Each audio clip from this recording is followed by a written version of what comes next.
muitas vezes, para você lidar com qualquer tipo de espírito, você precisa ter primeiramente o empoderamento, você precisa ter a força, ou a força da oração, ou a força da reza, ou você ter a convicção daquilo que você está falando. Porque existem várias formas de você colocar, por exemplo, um espírito negativo, um espírito obsessor, ah, no lugar dele, ou fazer ele embora de um lugar. E uma dessas armas que a gente utiliza é a arma do poder, da oração, e é a arma também do poder que você tem de dominar aquele espírito, né? Então foi aí que eu aprendi a lidar com isso, porque eu fiz vários seminários, né? Seminários de oração, seminários de unção do Espírito Santo. Então hoje o meu trabalho, ele é um trabalho muito mesclado. Você chegar na minha casa hoje, eu tenho 2 altares separados. O altar de cima, o andar de cima da minha casa é destinado à magia, que é destinado a magias femininas, né? Hoje eu tenho uma ordem feminina, que a gente lida somente com essas energias ancestrais femininas.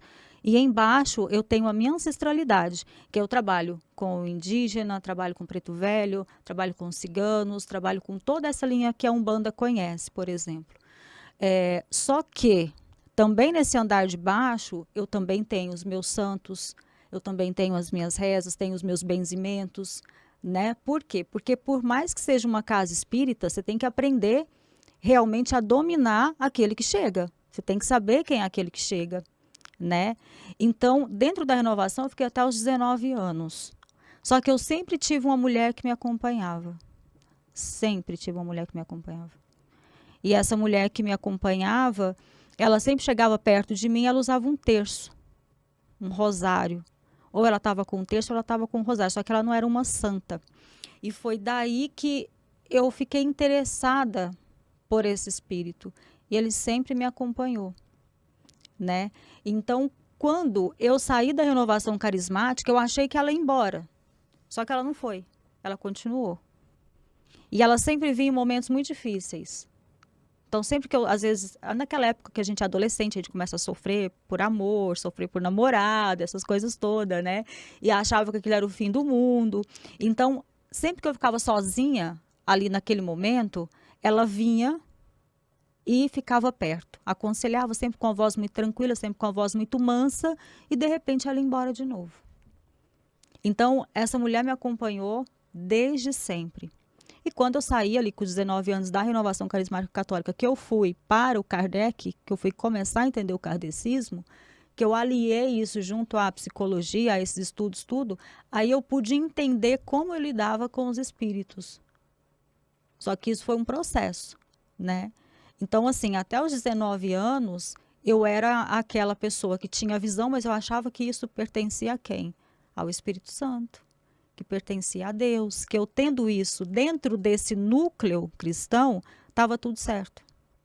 Só que, junto com isso, né, agora a gente linka todas essas histórias do porquê que eu cheguei na Umbanda, na Quimbanda, na Jurema, em todas essas iniciações que eu fiz até hoje. Quando eu passava mal, que eu ia para o hospital, quando eu voltava para casa, era como se a pressão caísse, a pressão apagava. Chegava com tonturas, o coração acelerava, a mão ficava fria, era como se fosse uma crise de ansiedade, né? E eu chegava no hospital, minha pressão estava ótima, batimento cardíaco estava ótimo. E eu sentia aquilo, parecendo que eu estava morrendo, literalmente. Eu chegava lá, as meninas falavam, nossa, você aqui de novo, você não tem nada. Voltava para casa, né?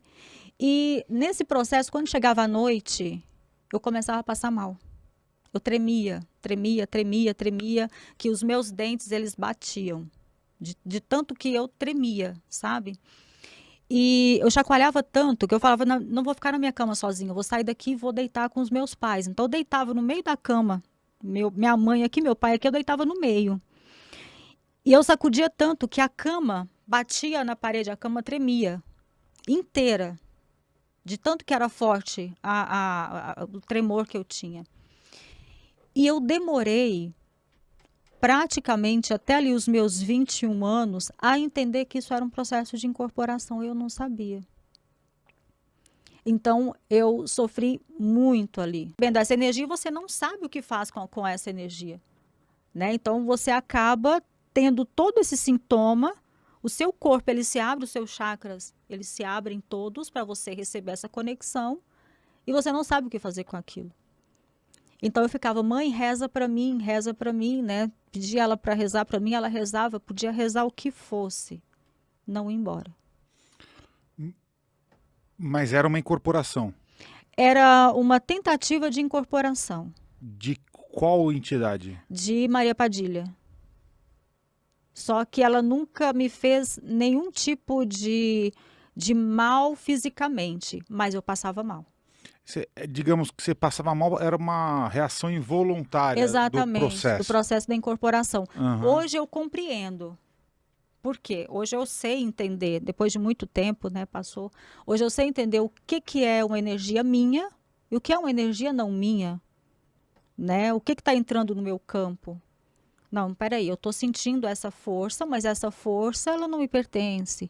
Esse humor não é meu. Esse pensamento não é meu. Então, hoje em dia, eu sei separar isso. Quando eu comecei a estudar esses processos de incorporação, por exemplo, eu comecei a entender que aquela energia não me pertencia.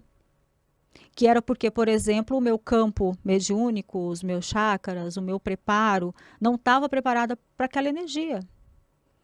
Então, por mais que não estava preparado naquela conexão, ou da tentativa de ajudar, ou até mesmo de uma aproximação um pouco mais conecta, digamos assim, do espírito comigo, eu passava mal como eu passava. Então, era como se fosse uma convulsão, só que sem todo o processo, né, digamos assim, físico da convulsão.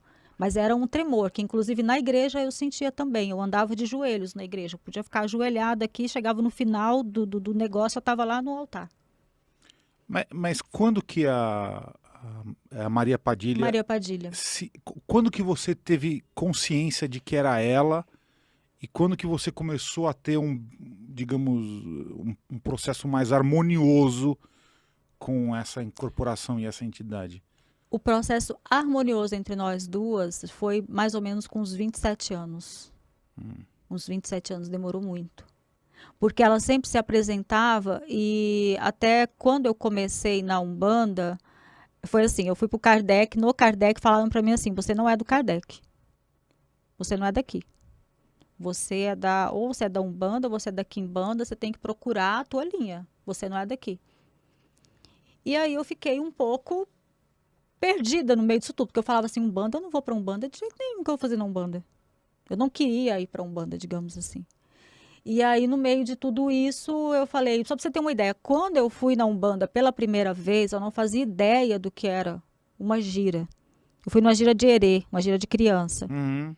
E eu liguei no centro e falei, olha, eu queria saber como funciona, como eu faço para ir no centro. Nós vamos ter gira de criança. Eu cheguei pro meu marido e falei, imagina, aquele tanto de criancinha de branquinho, que coisa mais linda. Eu achava que era criança, eu não sabia que eram adultos que incorporavam espíritos de criança. Aí eu cheguei, fui nessa gira de erê. Quando eu cheguei na gira de erê, que eu fui passar pela consulta, ela pegou na minha mão e me disse assim, a criança, né? Tia, a senhora é bruxa, né? Aí eu falei, sim. Eu falei, sim, já fiz algumas magias, mas nunca magias de manipular elementos. Como, por exemplo, eu manipulo hoje. A minha magia era magia apenas energética. De ligar a TV, por exemplo, assim, ficar aquela chuvisco, era uma magia de telepatia, digamos assim, né? E aí ela falou, a senhora tem que colocar branco, tem que botar branco, não pode, né? E foi aí que eu comecei a entender, eu falei, olha, se tem essa energia, eu vou tentar. E foi aí que eu comecei a desenvolver. Só que o que acontece? Todas as vezes que ela vinha, todas as vezes que Maria Padilha chegava perto de mim, ela estava com o rosário na mão.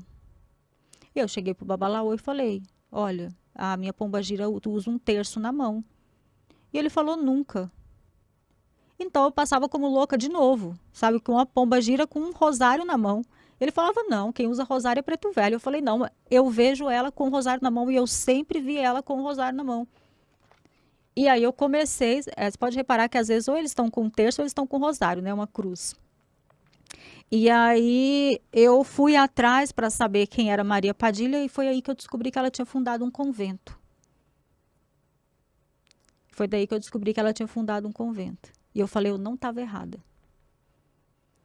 E eu sempre, por ser uma pessoa que tem não um lado mais lógico, mais racional em todo esse processo, até mesmo por causa da psicologia, enfim, da psicanálise. Quando eu comecei esse processo, eu falava, tá bom, eu vou trabalhar, mas eu quero uma prova. Eu vou trabalhar, mas eu quero uma prova. Porque eu não vou passar por louca, né? Se é você mesmo que trabalha comigo, eu vou querer prova. E aí ela começou a me provar tudo aquilo que eu pedia e tudo aquilo que eu não pedia, ela começou a me mostrar. E aí realmente eu soube que era ela. Dá um exemplo de uma prova assim que ela te deu. Bom, Você pediu uma prova. sim. Ah, Eu entro em lugares onde ela entrou, eu entro hoje na casa dela, onde ninguém entra, eu entro. como assim? No convento dela, é um convento de clausura, lá ninguém entra, porque é um convento de clausura, foi feito por ela. Como explica melhor. O que que acontece? Maria Padilha, a história dela foi contada errada, né? A história dela foi totalmente contada errada. Quando Maria Padilha chega no Brasil, por exemplo, todas as pessoas falam quem foi Maria Padilha, que ela era amante de Dom Pedro. Se você pegar todas as pessoas que trabalham com Maria Padilha, 90% vai dizer isso, que ela era amante de Dom Pedro I, o rei de Castilho e León. E ela chegava e me dizia, a minha história está errada. A minha história está errada. E eu dizia, como a sua história está errada? Ela falou, eu vou te provar. Então, acho que mais ou menos uns 5, 6 anos atrás, ela me levou até a Espanha. E quando ela chegou na Espanha, ela falou, você vai na minha casa. Eu falei, tudo bem, né? Eu vou na sua casa. Só que todas as pessoas vão onde quando você fala de Maria Padilha? No Real Casar, que é em Sevilha. Depois do Real Casar, onde as pessoas vão? Na Catedral de los Reis, que também fica em Sevilha, que é a famosa história do caixão de ouro branco e prata e ouro amarelo. Então eu fui nesses dois lugares. Eu fui a primeira vez, fui nesses dois lugares, peguei a água da banheira dela, conheci algumas coisas, retornei para o Brasil. Quando eu cheguei no Brasil, 3 dias depois eu estava no terreiro, ela incorporou, olhou para as meninas que trabalham comigo e disse, ela vai voltar porque ela não foi na minha casa. E eu disse, como assim? Né? Eu não fui na casa dela, eu fui. E a menina falou, não, ela disse que você não foi na casa dela, você vai voltar, você vai na casa dela, você vai no convento. Eu falei, mas é um convento de clausura, como que eu vou entrar lá dentro? Né? E aí tá, tempo vai, tempo vem, tempo vai, tempo vem, ela me fala, você vai voltar na minha casa. E eu falei, tá, já que você quer que eu volte, eu vou voltar. Ela providenciou tudo e depois de um ano tá eu de novo na Espanha. Fui novamente, né? Sevilha, passei, Catedral de los Reis, tal. Nós então fomos para Astudillo. Chegou em Astudillo, que é Palência, na Espanha, ali a região de Burgos, o convento dela está lá. Para minha surpresa, o convento ele foi reconstruído apenas por mulheres. Não existe energia masculina lá. A casa e o palácio foi construída mão a mão por mulheres. E o corpo de Maria Padilha esteve enterrado nesse convento por muitos e muitos anos, a pedido dela, no desencarne dela. Ela ficou enterrada lá no altar da igreja. Depois ela saiu dessa igreja e então, a pedido de Dom Pedro, ela foi para a Catedral de los Reis, em Sevilha. O corpo dela foi exumado e ela foi para a Catedral de los Reis. Então eu vou, na minha humilde, meu Deus, será que vai dar certo? Cheguei em Astudillo, bati na campainha, bati na porta e ninguém me deu atenção. Fui lá, fui muito mal atendida, na verdade. Minha primeira conexão com eles, eu fui muito mal atendida. E aí eu cheguei, bati na porta, tudo, e eu falei, olha, eu queria visitar, né, o convento, saber como funciona. Não, tá fechado. Aqui ninguém entra, não pode entrar. Só o museu, e o museu tem hora para funcionar, e funciona de tantas horas a tantas horas. Eu falei, tudo bem. E aí sabe uma portinha E essa portinha é uma portinha de aço e ele bateu.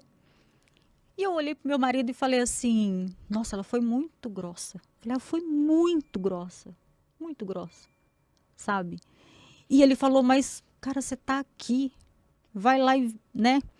Aí eu fui, apertei a campainha de novo. Eu falei, moça, eu sou do Brasil, sabe? Eu tô de passagem.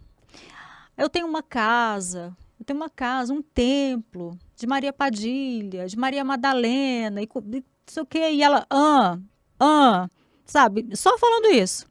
E eu falei, ai meu Deus, vou tomar outra patada, né? Aí ela falou, só um minuto. Aí ela bateu assim a porta e abriu a portinhola de novo, aquela portinha pequenininha, mostrou a cara, era uma freira. E ela falou, o que que você deseja? Aí eu falei, não, eu vim aqui e tal, eu trabalho. Foi Maria Padilha que mandou eu vir aqui. Aí ela olhou pra minha cara e falou assim, só um minuto. Aí ela abriu a porta. Ela abriu a porta, tudo, e falou, olha, quem vai te atender? A história mudou completamente. Ela falou, quem vai te atender? Eu não vou falar o que eu disse pra ela na conversa antes dela abrir a portinha, porque é como se fosse um código que ela mandou falar, tudo. Mas, enfim, ela abriu a porta e aí veio uma abadesa muito idosa. Muito idosa. Eu estava com as rosas vermelhas na mão.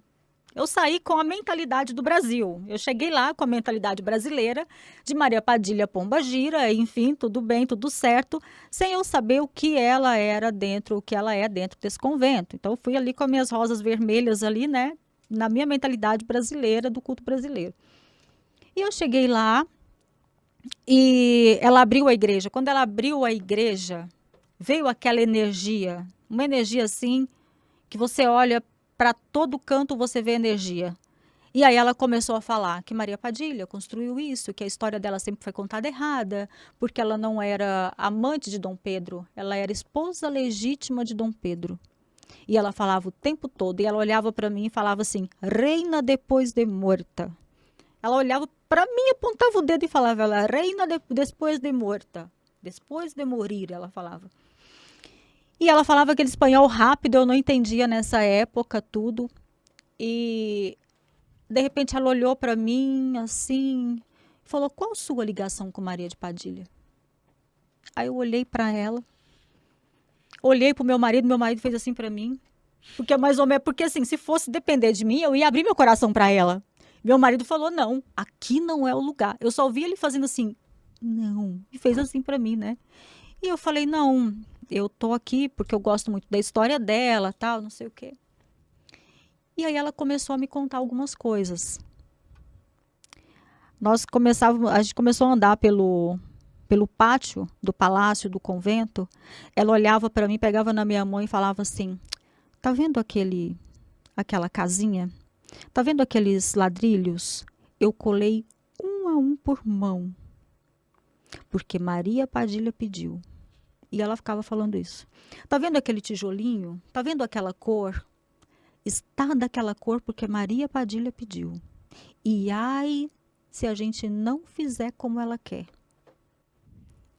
E ela andando atrás de mim por todo o convento e falando isso. E ela foi falando.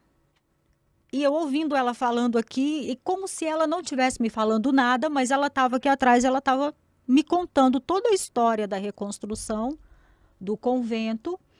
E chegou uma hora que ela olhou para mim e disse assim, tudo isso aqui foi feito como ela quer.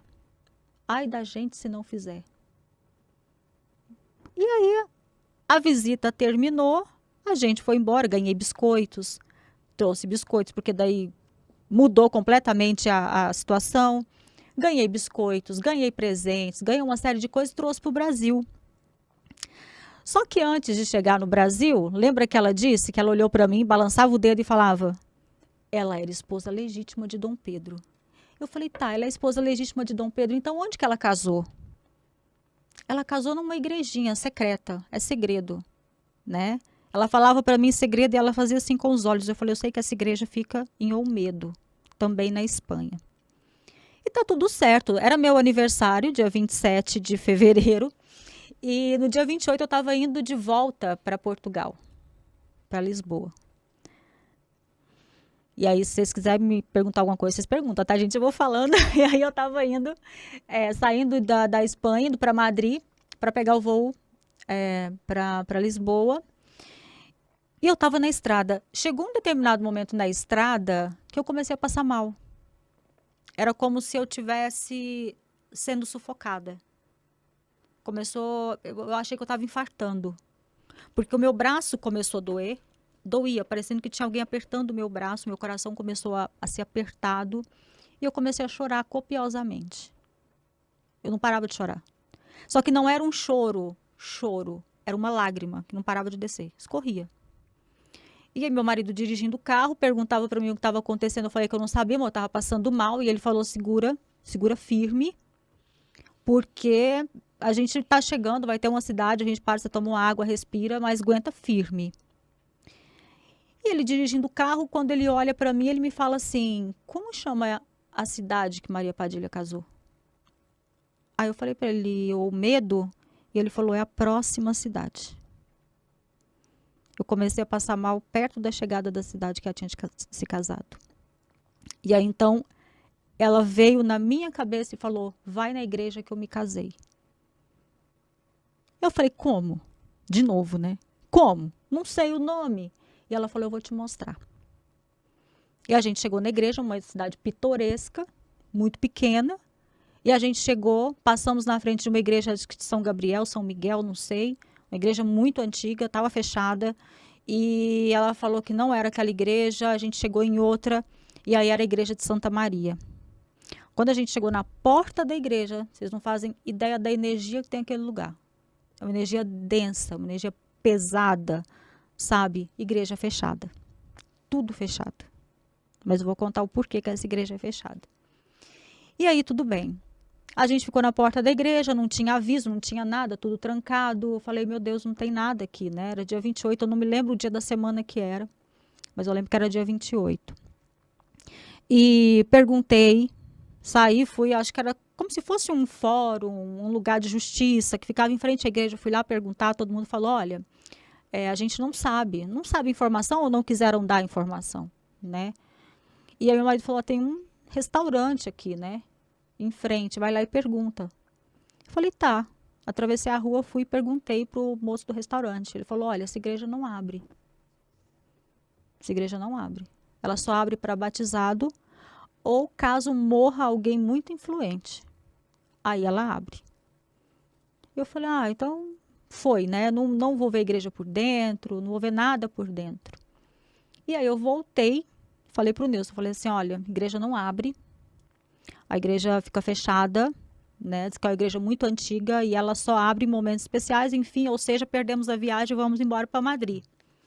Quando a gente estava indo embora, que a gente estava entrando no carro, me chega o padre, como se fosse um sacerdócio. E ele estava com os papéis ali na mão, tudo, e eu vi que ela baixou. Eu falei, vou lá falar com ele. Aí eu peguei meu anel, botei no dedo e falei, vou lá. Aí eu cheguei, ele estava agachado, assim, e eu cheguei para ele, cumprimentei tudo, tomei bênção, me olhando torto, porque às vezes o espanhol tem essa mania de olhar torto as pessoas, né? Mas eu amo a Espanha. Ele me olhou torto e eu falei para ele, foi nessa igreja que Dom Pedro casou com Maria Padilha? Ele balançou a cabeça. Falou que não. Falou, não sei de nada. E eu falei, pronto. Eu falei, que horas a igreja abre? Não, a igreja não abre. Eu falei, tá. Aí ele olhou novamente para mim e balançou a cabeça. Falou, foi aqui que ela casou. Eu falei, como assim? Mudou em 2 minutos, né? A fala dele. E aí, de repente, ele colocou um cartaz. Ele pegou um cartaz e fez assim, anunciando a morte de uma pessoa. E a missa ia começar às 13 horas da tarde, no horário da cidade. Isso era umas 11. E ele tinha morrido no dia 27, no dia que eu estava em Astudillo. Lá no convento dela, no palácio dela. E ele pegou e botou, essa pessoa morreu hoje, vai ter uma missa solene aqui. Eu falei, tá. Eu falei, eu posso participar? Ele falou, a igreja vai estar aberta. Virou as costas e foi embora. Aproveitei ali aquelas 2 horas para ficar ali perto, para almoçar, tudo. Quando foi 13 horas, a igreja abriu. Começou a chegar as pessoas. Eu entrei na igreja. Quando eu entrei na igreja, eu entendi o porquê que ela é fechada. Ela tem uma parede. Eu tenho foto, tenho vídeos também no YouTube que eu coloquei. Ela tem uma parede que nela possui todas as partes de todos os santos que você imagina. Necromancia, para ser bem sincera. Tem dedo, coração, fígado, pedaço de pele, pedaço de estômago, de todos os santos que você imagina. São Cipriano, Santa Justina, São Cosme e Damião, São Pedro, São Paulo, São Sebastião, São Jorge, tudo. Ela é uma igreja que guarda restos mortais de todos os santos que você imagina. É uma parede muito extensa, cheia. E por ter todas essas relíquias, ela não abre. Quando eu entrei dentro da igreja, eu sentei lá na fila e aí meio que eu fiquei confundida, né? Porque como estava tendo um velório, a emoção era tanta e o peso era tanto que eu não sabia o que estava acontecendo ali. Eu não conseguia entender, na verdade, se aquilo era dela, se aquilo era do velório que estava acontecendo. O corpo ainda não tinha chegado, tudo, mas eu também estava sendo confundida como uma pessoa da família da pessoa que tinha desencarnado, porque eu também chorava copiosamente, todo mundo me olhava. Então, chegou ali aquele momento, eu falei, bom, vamos embora, né? Já conheci. E aí eu fui embora, né? Passei por Madrid, deu tudo certo. Cheguei no Brasil, tudo. E estava na época que começou o isolamento, né? Depois, logo começou o isolamento. E aí passou, acho que mais ou menos um ano dessa visita. E eu sonhei, então, com a abadesa Domitília me entregando uma chave. Ela chegava e dizia para mim assim, olha, toma essa chave. E me entregava a chave e eu falava, bom, não sei, será que ela está querendo falar comigo? Foi isso que eu pensei, né? Eu falei, ela deve estar querendo falar comigo, eu vou ligar no convento. E aí, na minha passagem por lá, eu peguei o contato de uma das irmãs que estavam lá, peguei e liguei para ela. Eu liguei para ela tudo, falei, olha, eu sonhei, né, com a abadesa, tudo. E essa abadesa me entregava uma chave, eu queria saber se ela está precisando de alguma coisa, né? De repente ela está precisando de alguma doação, alguma coisa. Aí ela falou para mim assim, não, ela morreu, ela faleceu. Eu falei, nossa, jura? Mas ela foi por causa da doença, tudo, né? Que estava todo mundo em isolamento, ela era bem idosa. Ela falou assim, não, ela faleceu no dia 3 de março. Eu tinha acabado de passar por lá, ela faleceu. Ela caiu da escada e ela faleceu. Toda a história do convento foi embora com ela. Toda essa história que eu contei dela, o livro que eu tenho um livro muito antigo de Maria Padilha. O livro que eu tenho, que ele é de 1890, ele é do Francisco Vilas Peça, que é tipo uma peça de teatro que ele fez em homenagem a ela. Tudo isso que era história morreu junto com ela. Eu fui a última pessoa que ela recebeu e que ela contou toda a história.